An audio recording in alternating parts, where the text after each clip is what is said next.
Assalamualaikum warahmatullahi wabarakatuh. Kisah ini berjudul Kiai Kampung dari Jogja saksikan karomah para Kiai NU di pertempuran 10 November Surabaya. Sekian belas tahun lalu, saat Sultoni Kolbi, salah satu guru ngaji Sunnia, Simbah Kiai Iskandar Jogja, masih sugeng atau hidup. Beliau sempat bertutur tentang sepenggal kisah perjuangan Hadratus Syekh Kiai Haji Hashim Asy'ari dan Panglima Jenderal Sudirman. Simbah Kiai Iskandar Jogja atau biasa disebut Mbah Is adalah sosok ulama kampung yang sangat tawadu. Penampilannya sangat bersahaja sehingga tidak berbeda sama sekali dengan warga setempat lainnya. Bahkan panggilan Mbah membuat semua orang akrab dengan beliau dan menganggap beliau seperti mbah kita sendiri. Dawuh beliau yang lemah lembut, wajah yang selalu sumringah, dan senyum yang selalu menghiasi wajah mulia beliau seakan lebih senang dianggap sebagai sahabat bagi semua orang, bukan sebagai kiai atau tokoh panutan. Sehingga tidak heran jika nama beliau sangat asing, bahkan hanya dikenal di kalangan terbatas saja. Beliau adalah salah satu santri dari Simbah Kiai Munawir Krapyak Jogja hingga wafatnya tahun 1942. Sepeninggal Mbah Munawir, Mbah Is kembali ke desa asalnya di sekitar Kecamatan Melati Sleman, membangun musola di sana dan memiliki beberapa murid.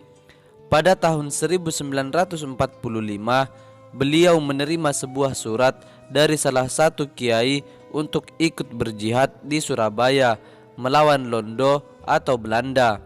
Waktu itu, beliau diminta untuk datang ke stasiun Lempuyangan Yogyakarta dengan naik kereta ekspres.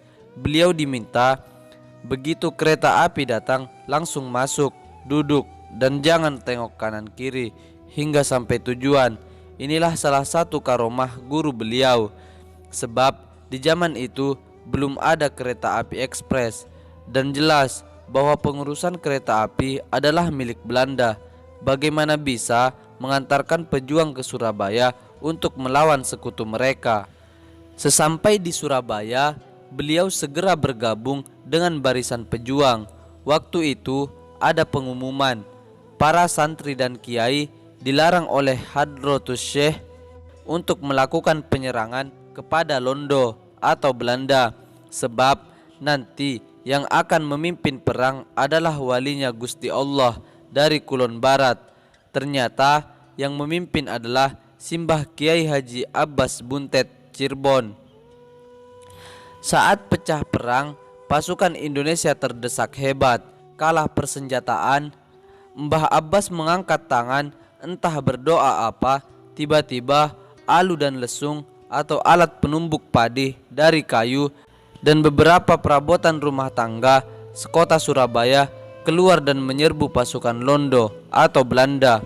Sontak mereka kaget dan mundur hingga menuju ke pelabuhan.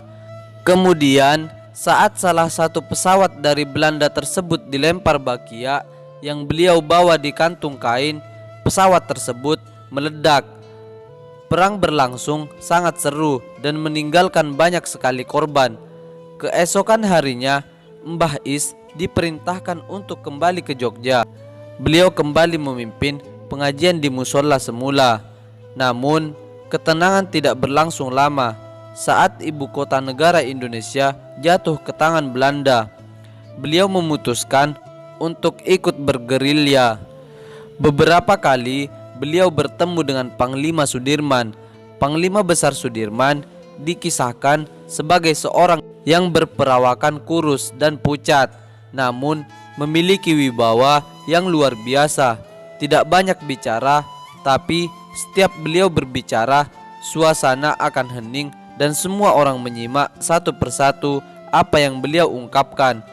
Dari beberapa pertemuan itu, suatu hari Mbah Is dipanggil oleh Panglima Besar Sudirman dan diberi ijazah untuk istiqomah membaca Quran surat As-Saff ayat 10 sampai dengan ayat 12 setiap selesai sholat wajib. Sebelum saya akhiri kisah wali kali ini, mari kita bacakan surah Al-Fatihah untuk Hadratus Syekh Hashim Asy'ari, Mbah Yai Munawir Krapyak Yogya, Mbah Yai Abbas Buntet Cirebon, Panglima Besar Jenderal Sudirman, dan Mbah Yai Iskandar Jogja. Al-Fatihah. Kisah ini ditulis oleh Sunnia Ruhama, pengajar Ponpes Tahfidzul Quran Al-Istiqomah Weleri Kendal. Demikian kisah Kiai Kampung dari Jogja. Saksikan karomah para Kiai NU di pertempuran 10 November Surabaya. Semoga bermanfaat. Wassalamualaikum warahmatullahi wabarakatuh.